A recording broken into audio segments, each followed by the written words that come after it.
आप सबका अभिनंदन, आप सबका स्वागत। आज बहुत ही खुशी का विषय है कि भारतीय जनता पार्टी, जिसने अपनी यात्रा जनसंघ के दिनों से शुरू करके दुनिया की सबसे बड़ी पार्टी बन करके हम सबके बीच में उभरी है, एक लंबी छलांग ली है और उस लंबी छलांग में कई आयामों में भारतीय जनता पार्टी काम करते हुए आगे बढ़ी है और इतिहास के पन्नों में यह दर्ज होगा कि कार्यालयों की श्रृंखला में भी तेलंगाना और आंध्र प्रदेश पीछे नहीं रहा है। और आज मुझे ये सौभाग्य मिला, ये मुझे मौका मिला कि मैं भारतीय जनता पार्टी के कार्यालयों का श्री गणेश करके समर्पित करते हुए, लोकार्पण करते हुए तेलंगाना के कार्यकर्ताओं को और आंध्र प्रदेश के कार्यकर्ताओं को यह कार्यालय समर्पित करता हूं और इसके लिए आप सबको पुनः बहुत बहुत बधाई देता हूं। मित्रों, इस कार्यालय की रचना की दृष्टि से मैं आपके साथ कुछ बातें शेयर भी करना चाहता हूं, आप सबके साथ उन विषयों की चर्चा भी करना चाहता हूं। अभी अभी हमने एक फिल्म देखी जिसमें हमने कार्यालयों का भवन निर्माण, भव्य भवन, निर्मित भवन हमको देखने का मौका मिला। फिर चाहे वो कार्यालय आंध्र का हो, फिर चाहे वो कार्यालय तेलंगाना का हो, सभी भव्य कार्यालयों को हम सबको लोकार्पण करने का मौका मिला है। यह जो सोच थी, ये 2 दिन पहले मैंने, जब प्रधानमंत्री मोदी जी दिल्ली में दीनदयाल उपाध्याय परिसर के विस्तारित कार्यालय का उद्घाटन करने आए थे, तो उस समय भी मैंने चर्चा की थी कि प्रधानमंत्री मोदी जी ने 2014 के अंदर एक विचार लिया था और वो विचार ये था कि क्या भारतीय जनता पार्टी के अपने कार्यालय नहीं होने चाहिए, अपने ही कार्यालयों की रचना नहीं होनी चाहिए। और उस समय अमित शाह जी ने एक भव्य कार्यक्रम बनाकर, जो हमारे राष्ट्रीय अध्यक्ष थे, उन्होंने तय किया था कि हम कार्यालयों की रचना करेंगे और लगभग लक्ष्य था 887 कार्यालय देश के अंदर बनाएंगे और साथ ही साथ सभी प्रदेश हेडक्वार्टर्स पर अपना एक भव्य कार्यालय बनाएंगे। आज मुझे खुशी होती है ये बताते हुए कि आपके कार्यालयों का उद्घाटन करने के साथ साथ देश भर में 500 कार्यालय बनकर के निर्मित हो गए हैं। 500 offices are now dedicated to the karyakarta of various districts. आपको जानकर के यह भी खुशी होगी, 108 कार्यालयों की रचना की जा रही है, 108 कार्यालय बन रहे हैं और 123 कार्यालयों के कागजात भी तैयार हो गए हैं और अब वहां पर भी बहुत जल्दी से काम शुरू होगा। तो मैं आज आप सबसे यह बताते हुए मुझे खुशी हो रही है कि भारतीय जनता पार्टी हर जिले में एक भव्य कार्यालय भारतीय जनता पार्टी बनाने का लक्ष्य लेकर के चली है। 500 कार्यालय बन गए, 108 कार्यालयों का काम चला है, 123 कार्यालयों के लिए जमीन ले ली गई है। यह भी हमको ध्यान में रखना होगा। मित्रों, आज मुझे तेलंगाना के 5 कार्यालयों का उद्घाटन करने का मौका मिला। उसी तरीके से 2 कार्यालयों का उद्घाटन करने का मौका मुझे आंध्र प्रदेश में मिला। मित्रों, ये कार्यालय नहीं है, these are not BJP offices, these are sanskar kendras of Bharatiya Janata party. और जब मैं संस्कार केंद्र कहता हूं तो हमें समझना होगा कि यहां पर सिर्फ ये कंक्रीट का बिल्डिंग नहीं है, ये हमारे सपनों का विस्तार है, ये कार्यकर्ताओं के विचार का विस्तार है। और आज के दिन हमें उन लोगों को भी याद करना पड़ेगा। मैं देख रहा हूं मंच पर एक तरफ सोमवीर राजू जी बैठे हैं और यहां पर मैं देख रहा हूं बंडी संजय बैठे हैं, मुरलीधर राव जी बैठे हैं, लक्ष्मण जी बैठे हैं, किशन रेड्डी जी बैठे हैं, तरुण चुग जी बैठे हैं। हम सब लोगों को पिछले 40 साल से काम करने का मौका मिला है। हम लोगों ने उन लोगों को देखा है जिन 4 पीढ़ियों ने अपने आप को खपा दिया, छोटे से कमरों में कार्यालय चलाते रहे, दरियों पर बैठ करके कार्यालयों की रचना करते रहे। आज उनके तप के कारण आज हमको ये भव्य निर्मित कार्यालय मिले हैं। उनको याद करना आज हमारी नैतिक जिम्मेवारी है। उनको याद करके नमन करना ये हमारा परम कर्तव्य है, जिसको हमको समझना होगा। मित्रों, वो किन परिस्थितियों में, किन मुसीबतों में पार्टी को खड़ा कर रहे थे। मैंने ये नाम इसलिए लिए जो आप मंच पर बैठे हैं, क्योंकि आप लोग भी उन लोगों की तपस्या के चश्मदीद गवाह हैं।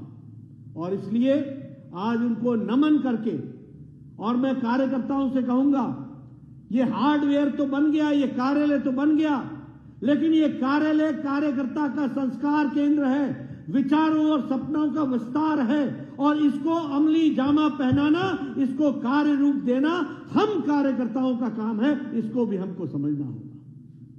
और जब मैं ये कहता हूं तो मैं आपको बताना चाहता हूं कि कार्यकर्ता का निर्माण में ये कार्यालय कैसे काम आएगा। आप यहां पर अच्छी बैठकें ले सकेंगे, आप यहां पर पार्टी के लिए अच्छी स्ट्रेटेजी बनाएंगे, आप यहां पर अच्छी रिसर्च करेंगे, आप दुनिया के सबसे अच्छे रिसर्च पेपर्स को उपयोग करते हुए समाज के कल्याण में अपने आप को ढालेंगे। और सबसे बड़ी बात यह है कि यह करने के लिए कार्यालय आपको एक अच्छा वातावरण देगा।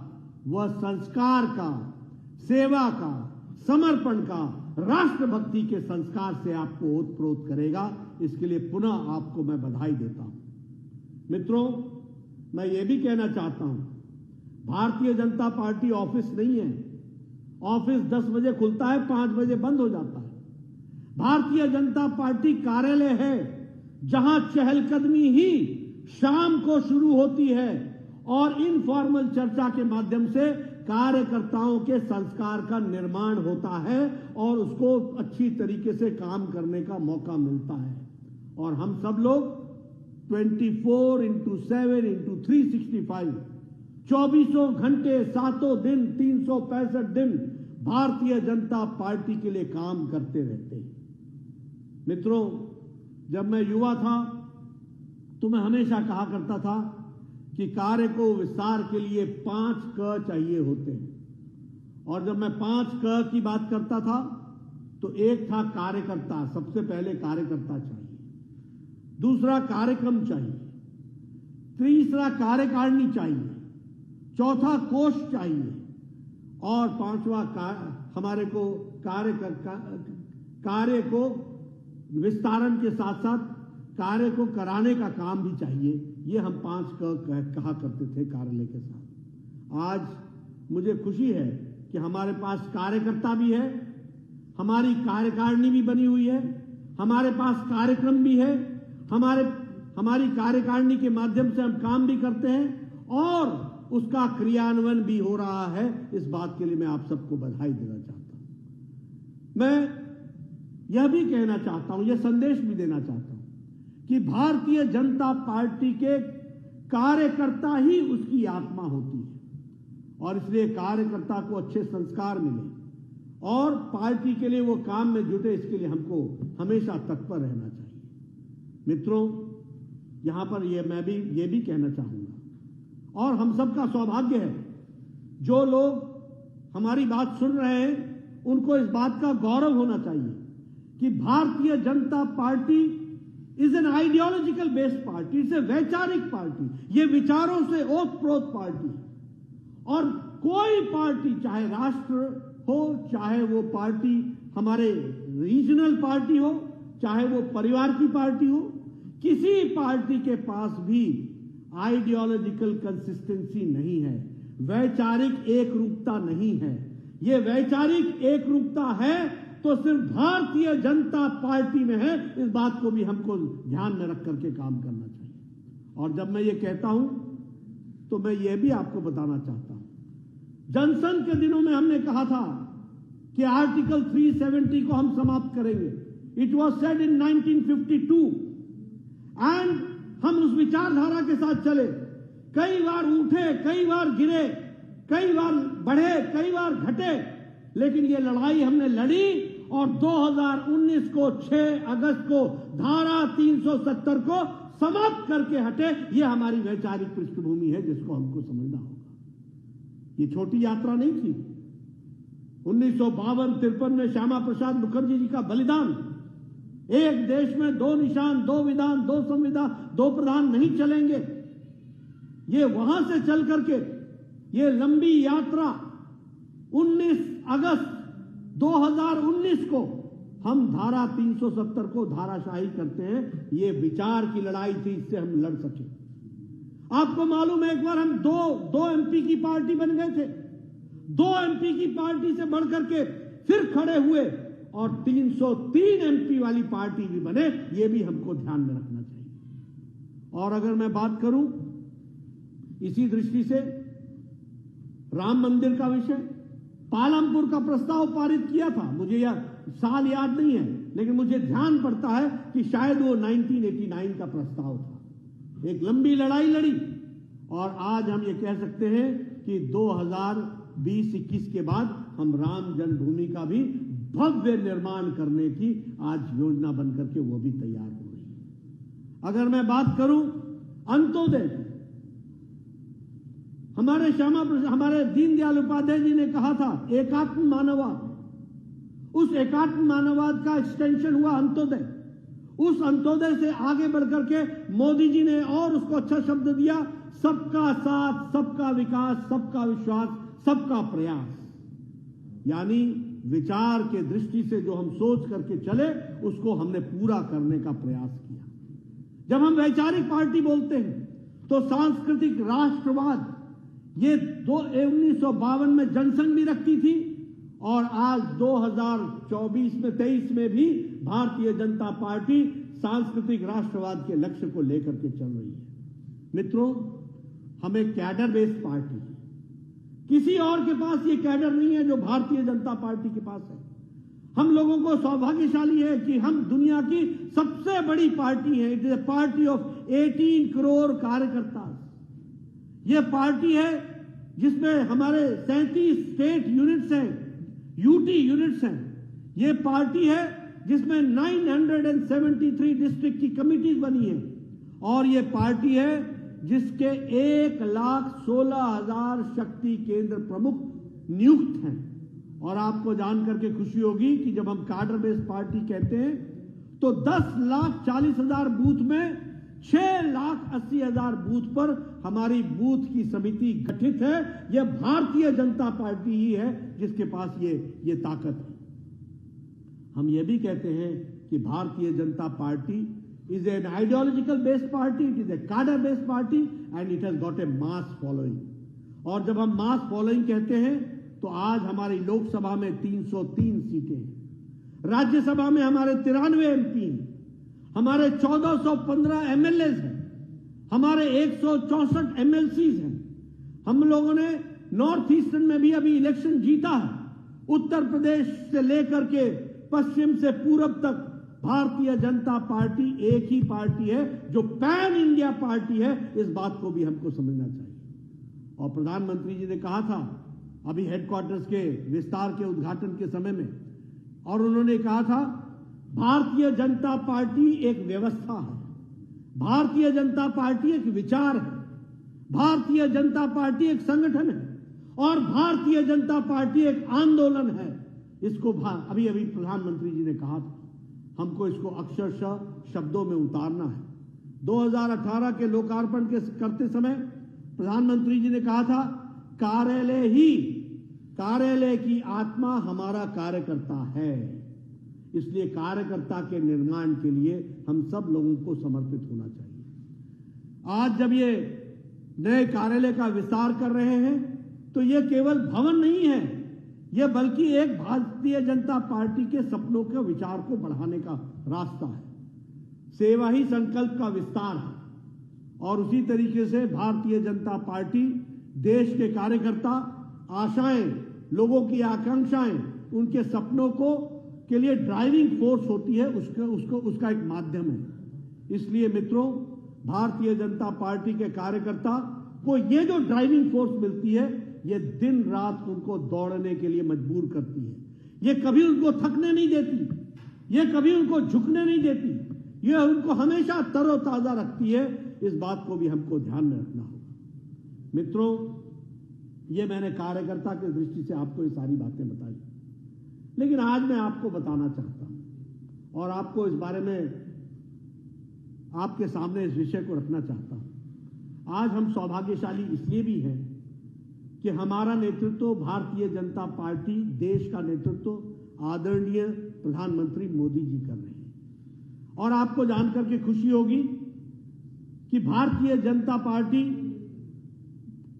प्रधानमंत्री मोदी जी के नेतृत्व में जो देश का नेतृत्व कर रहे हैं, वह देश आज आर्थिक दृष्टि से दुनिया में 10वीं अर्थव्यवस्था से छलांग लगा करके और ब्रिटेन को पछाड़ करके आज 5वीं अर्थव्यवस्था बन गई है। It has become the 5th largest economy in the world. एक तरफ दुनिया में सारे अर्थव्यवस्थाएं सिकुड़ रही हैं, एक तरफ सारी दुनिया में सारी इकोनॉमीज श्रिंक कर रही हैं, वहीं भारत 5वीं बड़ी इकोनॉमी के रूप में आगे बढ़ रहा है। और जिस देश ने हमको 200 साल राज किया, उसको भी हम ओवरटेक करके आज हम 5th लार्जेस्ट इकोनॉमी बन गए हैं। यह हमको ध्यान में रखना है। और हमारा टारगेट है 5 ट्रिलियन इकोनॉमी का। उस टारगेट के लिए हम अपने आप को जोड़ने का प्रयास कर रहे हैं। मैं आपके सामने एक आर्थिक तस्वीर भी रखना चाहता हूं। इंडिया के ग्रोथ रेट 2022 में इंडिया 6.8% पर खड़ा है, वहीं कनाडा 3.3% पर खड़ा है, चाइना 3.2% पर खड़ा है और यूनाइटेड स्टेट्स ऑफ अमेरिका 1.6% पर खड़ा है। रशिया 3.4% पर खड़ा है। यानी जहां अमेरिका 1.6% के ग्रोथ रेट पर खड़ा है, वहीं भारत 6.8% के ग्रोथ पर खड़ा है। यह गौरवशाली भारत बन रहा है, इसको भी हमको ध्यान में रखना होगा। मित्रों, मैं अगर बात करूं इन्फ्लेशन की, तो इन्फ्लेशन रेट 2023 में इंडिया का इन्फ्लेशन रेट 6.52% है, ऑस्ट्रेलिया का 7.8% है, यूके का 10.1% है, इटली का 10% है। ये उनके इन्फ्लेशन रेट है और भारत इसमें भी नीचे पर है। यह भी हमको ध्यान में रखना चाहिए।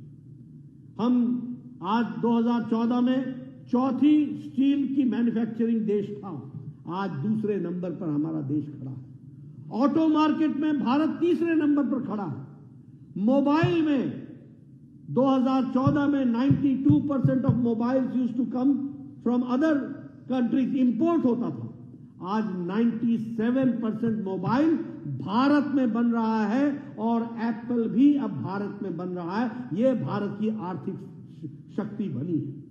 उसी तरीके से हाईवेज में, इंटरनेट में, रेलवेज में, रोडवेज में, एयरपोर्ट्स में भारत किस तरीके से छलांग लगाया है, वह भी आप सबके सामने है।